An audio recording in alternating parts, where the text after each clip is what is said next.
Holes हैं, तो आपको इन सब चीज़ों से सावधान रहना चाहिए। चीज़ बताओ, कौन सी यूनिवर्सिटी है जो 6 साल की फीस एक साथ लेती है या 2-2 सेमेस्टर की पे नहीं है और फिर बच्चे को इनवॉइस आता है और उसे रेस्ट्रिगेट कर दिया जाता है। Hello everyone and welcome back to my channel. My name is Rishti Yadav and I am a student in Samar State Medical University in Russia. तो मेरा आज का टॉपिक होने वाला है कि types of fraud in MBBS abroad. MBBS abroad में कौन कौन से टाइप के फ्रॉड होते हैं आपके एडमिशन प्रोसेस के पहले, एडमिशन प्रोसेस के दौरान और एडमिशन होने के बाद एक स्टूडेंट के साथ क्या क्या फ्रॉड हो सकता है। ये एक टाइप का अवेयरनेस वीडियो है which I wanted to make from so long, क्योंकि बहुत सारे पेरेंट्स जो अपने बच्चों के लिए यूनिवर्सिटी सिलेक्ट करते हैं और बहुत सारे स्टूडेंट्स जो सिलेक्ट करना चाहते हैं अच्छी यूनिवर्सिटी, जो इन चीज़ों से वंचित है, सो दे शुड नो कि इस फील्ड में क्या क्या फ्रॉड हो रहे हैं, ताकि वो गलत जगह अपना पैसा इन्वेस्ट ना कर दे, वो बच्चा गलत जगह फंस ना जाए। So let's get on to the video. तो स्टार्ट करते हैं। सबसे पहला जो फ्रॉड होता है वो है नीट फ्रॉड। इसका मतलब ये है कि कुछ कंसल्टेंसीज होती है जो बच्चों को बोलती है कि आप बिना नीट क्वालिफाई करे भी एडमिशन MBBS अब्रॉड में ले सकते हो। हाँ, आप एडमिशन MBBS अब्रॉड में ले सकते हो, लेकिन फिर आपकी डिग्री इंडिया में वैलिड नहीं होगी। जिन बच्चों को इंडिया में प्रैक्टिस करना है उनका नीट क्वालिफाई होना बहुत ज़रूरी है।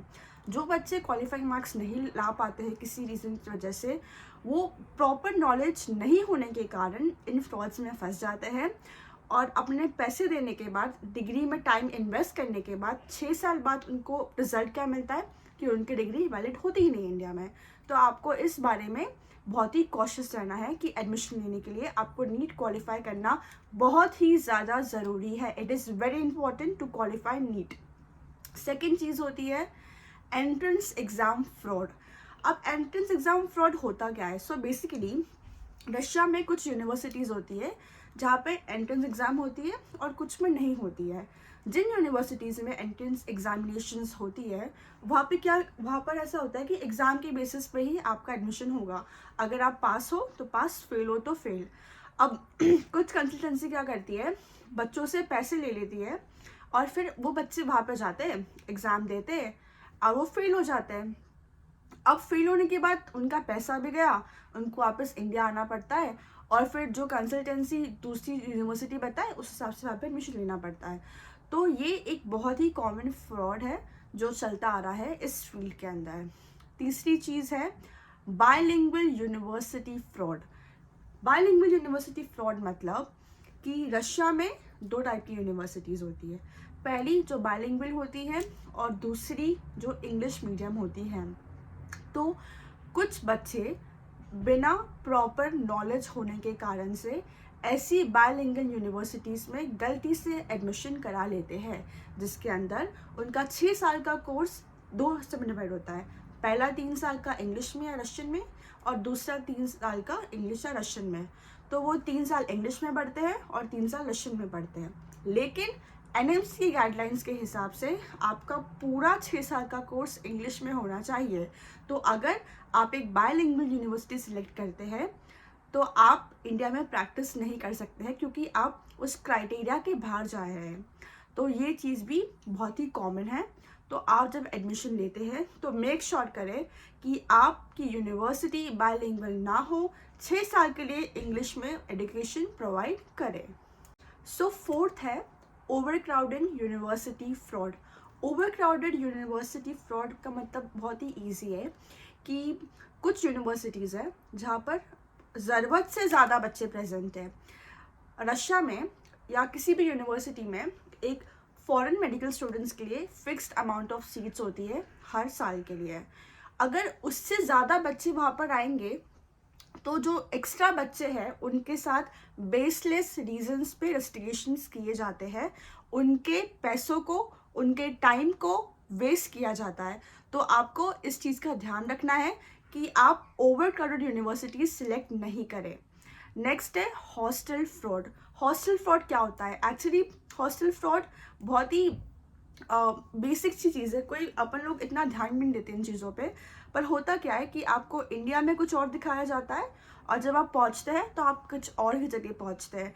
ना तो वहाँ पे प्रॉपर फैसिलिटीज़ अवेलेबल होती है, ना तो उसकी लोकेशन अच्छी होती है, और ना ही जो प्रोमिसेस किए जाते हैं उसे पूरा किया जाता है। उसके अलावा आपको या तो एक्स्ट्रा मेंटेनेंस पे करने का बोला जाता है, या तो आपको डिसाइड करने के लिए बोलते हैं या तो आप मेंटेनेंस में रहो या तो आप नॉन मेंटेनेंस में रहो। अब बच्चा बेचारा क्या ही करेगा, उसके पास ऑप्शन तो है नहीं, तो वो चूज़ करेगा जो उसके लिए अवेलेबल होगा। तो ऐसे करके आपके पैसे को वेस्ट किया जाता है। अब जो मैं टॉपिक के बारे में बात करूँगी, जो कि 6th फ्रॉड है, वो है small consultancy fraud. Small consultancy fraud क्या होता है? एक यूनिवर्सिटी है, ठीक है, रशिया की यूनिवर्सिटी है, उसका एक ऑफिशियल कॉन्ट्रैक्टर रहता है। अगर आप यूनिवर्सिटी की साइट पर जाएंगे, फॉर एग्जांपल समारा है, तो उसकी साइट पे जो यूनिवर्सिटी के ऑफिशियल कॉन्ट्रैक्टर्स हैं उनके नाम मेंशन है। अगर आप उनके थ्रू एडमिशन कराएंगे तो मुझे लगता है कि everything is going to be smooth. लेकिन अब होता क्या है, ऑफिशियल कॉन्ट्रैक्टर के नीचे आते हैं स्मॉल एजेंट्स या स्मॉल कंसल्टेंसी, जो कि आपको उसी यूनिवर्सिटी में एडमिशन कराएंगे, लेकिन उनका एडमिशन किसके थ्रू होगा? उन बड़े कॉन्ट्रैक्टर्स के थ्रू।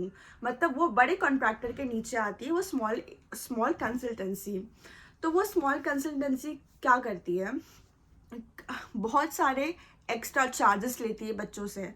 बहुत टाइम पे तो वो बच्चों की फ़ीस भी टाइम पर पे नहीं करती है। ऐसे बहुत सारे इंस्टेंसेस रह चुके हैं जहाँ पे बच्चे की फ़ीस 2-2 सेमेस्टर की पे नहीं है, और फिर बच्चे को इनवॉइस आता है और उसे रस्टिगेट कर दिया जाता है। तो आपको लोकल एजेंसी से दूर रहना है। आपको प्रॉपर सर्टिफाइड, जो कि यूनिवर्सिटी की साइट पे अवेलेबल है एजेंसीज, उन्हीं के थ्रू आप एडमिशन ले तो आपके लिए बहुत अच्छा रहेगा, क्योंकि you have to be very cautious, ताकि आपका टाइम नहीं वेस्ट हो, आपका पैसा नहीं वेस्ट हो। जो 7th टाइप का फ्रॉड बच्चों के साथ होता है वो है मेस का फ्रॉड। मेस का फ्रॉड मतलब आपसे जो प्रॉमिस करे जाते हैं इंडिया में कि आपको ब्रेकफास्ट मिलेगा, लंच डिनर मिलेगा, उसमें ब्रेकफास्ट आपको दिया ही नहीं जाता है, या आपको जैसा खाना दिखाया जाता है डिलिशियस सा पनीर की सब्ज़ी वो नहीं दी जाती है, या जो क्वालिटी ऑफ फूड है वो प्रॉपर नहीं रहता है, या मेन्यू बिल्कुल वैसे कि वैसा ही रहता है पूरे साल, क्योंकि ये बच्चे ने एक फ़ीस, एक फिक्स्ड अमाउंट ऑफ इतना बड़ा अमाउंट भर दिया है, उसके पास कोई ऑप्शन नहीं रहता, उसको वहीं पे खाना खाना पड़ता है। तो आपको इन चीज़ों से बहुत ज़्यादा कॉशियस रहना चाहिए। आपको पूरा रिव्यू लेना चाहिए वहाँ पे जो बच्चे पढ़ते हैं उनसे, कि क्या सच में खाना अच्छा मिलता है या नहीं। Now the next type of fraud है वो है कंसल्टेंसी फ़ी फ्रॉड। एक्चुअली कंसल्टेंसी फ़ी फ्रॉड बहुत ही ज़्यादा है अभी इस फील्ड में। देखिए, पहले बात करते हैं कि कंसल्टेंसी फ़ी होता क्या है। जब कोई भी कंसल्टेंसी आपका एडमिशन कराती है तो हाँ ठीक है, हम ऑब्वियसली वो फ्री में तो कराएगी नहीं, वो एक फिक्स अमाउंट ऑफ चार्जेस लेंगी, because at the end of the day उनका भी एक बिजनेस है। तो अब कुछ जो कंसल्टेंसीज होती है वो इसके नाम पे बच्चों से 2-2, 3-3 लाख रुपए तक की फीस ले लेती है, जो कि फेयर नहीं है। क्योंकि अगर कोई भी कंसल्टेंट को आप 2 से 3 लाख रुपए की कंसल्टेंसी फ़ी आप दे रहे हैं, तो आप समझ लीजिए आपके साथ बहुत ही बड़ा स्कैम हो रहा है, फ्रॉड हो रहा है।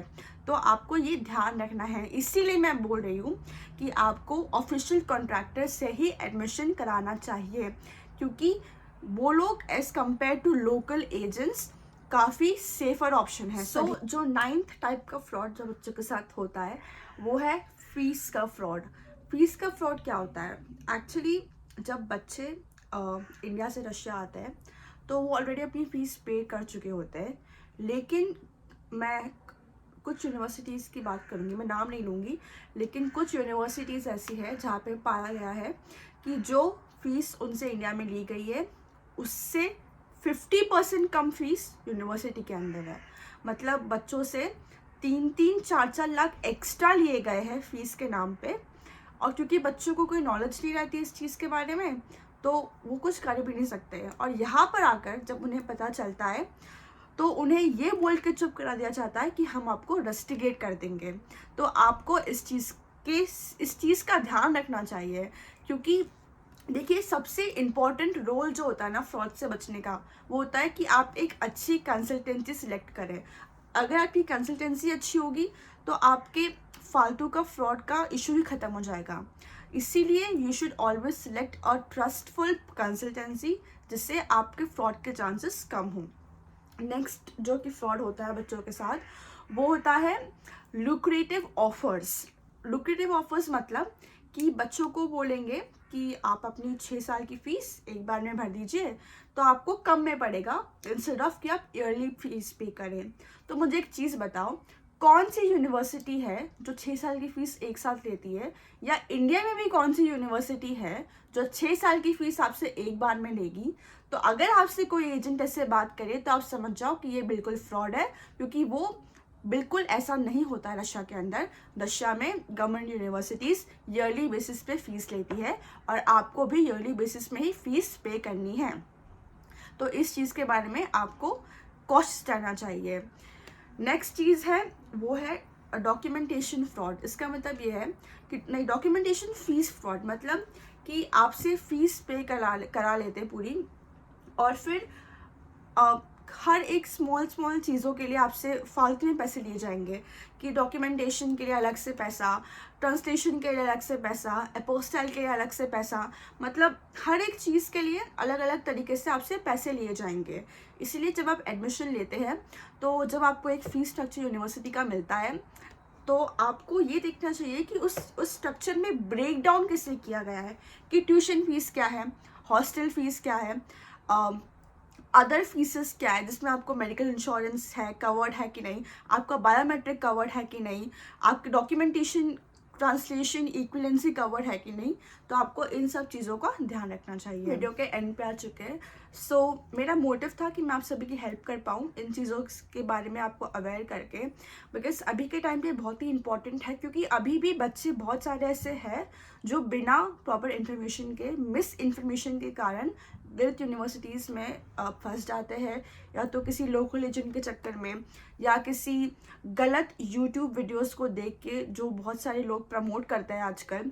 तो आप सभी को इन सब चीज़ों से कॉशियस रहना चाहिए, बिकॉज या तो आपसे झूठे वादे किए जाएंगे, जो बोला जाता है वो किया नहीं जाता है। यूनिवर्सिटी को लेकर, फीस को लेकर, हॉस्टल को लेकर, मेस को लेकर बहुत सारी चीज़ें हैं।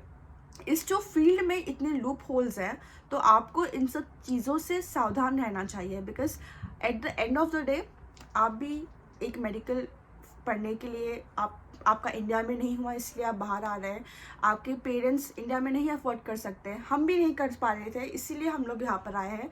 तो कोई बच्चा नहीं चाहेगा कि उसके पैसे वेस्ट हो, उसके पेरेंट्स की हार्ड अर्न मनी वेस्ट हो। इसीलिए आपको हर चीज़ का ध्यान रखना चाहिए। ये आपकी भी एक बहुत ही इम्पॉर्टेंट रिस्पॉन्सिबिलिटी बनती है कि आप जिस यूनिवर्सिटी में जाए उसको पूरी छान लीजिए कि उसमें क्या ड्रॉबैक है, उसमें क्या प्लस पॉइंट्स है, ताकि आप जब यहाँ पर आए तो आप डिसअपॉइंट ना हो। इसीलिए you have to research by yourself. बाकी thank you so much for watching, and यही था वीडियो के अंदर। अगर आपको वीडियो पसंद आया हो, so please like, share and comment, and for any queries you can contact me. Thank you for watching, bye bye.